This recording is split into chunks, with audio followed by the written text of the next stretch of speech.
அப்போ இந்த இடத்துல ஒரு பர்டிகுலர் ஒரு இடத்த சொல்றாங்க. இவர் சொன்ன உடனே தகவல் தெரியுதுல, இந்த இடத்துல இவர் வந்து பாயிண்ட் பிளான் பண்றாரு முல்லை நகர்லன்னும் போது உடனடியாக கடகடன்னு மாநகராட்சி அதிகாரிகள் வந்து அந்த இடத்த பள்ளம் தோன்றாங்க. பள்ளம் தோண்டி சுத்தி பேரிகார்ட் போடுறாங்க. இந்த இடத்துல இதுக்கு மேல கிரௌட் நிக்க முடியாது.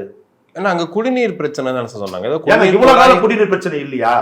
ஏன் அவருடைய ப்ரோக்ராம் முடிஞ்சதுக்கு அப்புறம் நீ குடிநீர் பிரச்சனை தீர்க்க கூடாதா? சென்னை முழுவதுமே குடிநீர் பிரச்சனை இருக்குது, சென்னை முழுவதுமே சாக்கடை பிரச்சனை இருக்குது, சென்னை முழுவதுமே கொசு தொல்லைகள் இருக்குது. விரல் விட்டு சொல்லிக்கிட்டே இருக்கலாம், இன்னைக்கெல்லாம் சொல்லலாம், அத்தனை பிரச்சனை இருக்குது. இன்னைக்குதான் உங்களுக்கு வந்து குடிநீர் பிரச்சனை, ஆஹா குடிநீர் பிரச்சனை இருக்குது, இந்த மக்கள் குடிநீருக்காக அவதிப்படுறாங்கன்னு உங்களுக்கு இன்னைக்குதான் தெரியுமா? பிரச்சாரத்துக்கு வராங்கன்னு சொல்றாங்கல்ல, உடனடியா போய் பள்ளம் தோன்றீங்களா? இதெல்லாம் சரி வருமா? அப்ப இதை எப்படி தேர்தல் ஆணையன்றது ஒன்று கேட்டு, தேர்தல் ஆணையம் சுதந்திரமான அமைப்பு தான். ஆனா தேர்தல் ஆணையத்திற்குன்னு போலீஸ் கிடையாது, தேர்தல் ஆணையத்துக்கு தனிப்பட்ட முறையில நிறைய அதிகாரிகள் கிடையாது. இந்த தாசில்தார் தான், இந்த மாவட்ட கலெக்டர் தான், இந்த ஆர்ஓ தான், புரியுதுங்களா? இந்த டெப்டி தாசில்தார் தான், இவங்க தான், இந்த ஆர்ஐ தான், இந்த ஆசிரியர் தலைமை ஆசிரியர் பெருமக்கள் தான், இந்த ஆசிரியர்கள் தான், இந்த தமிழ்நாடு கவர்மெண்ட் கீழ இருக்கிற இவங்க தான் வேலை செய்ய போறாங்க.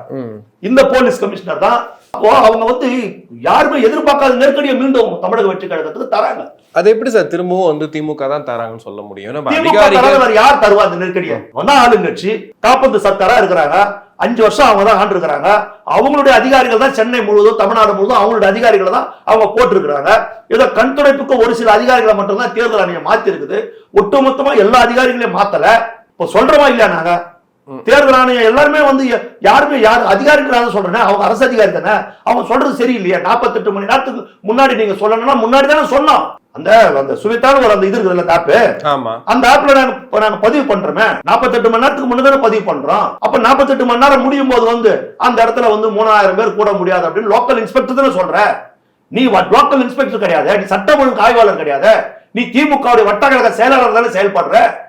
இதுதானே தமிழ்நாடு முழுவதும் 5 வருஷம் நடக்குது. இதைத்தானே நாங்க கத்துறோம், போராடுறோம்.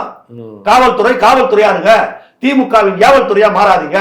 அரசு அதிகாரிங்க பொதுமக்களுடைய வரி பணத்தை நீங்க சம்பளமா வாங்குறீங்க, அண்ணா அறிவாலயத்திலிருந்து உங்களுக்கு சம்பளம் கொடுக்கல, கொஞ்சமாவது நேர்மையா செயல்படுங்க அப்படின்னு போராடுறோம். எல்லாத்துக்கும் மட்டும் பண்றாங்க.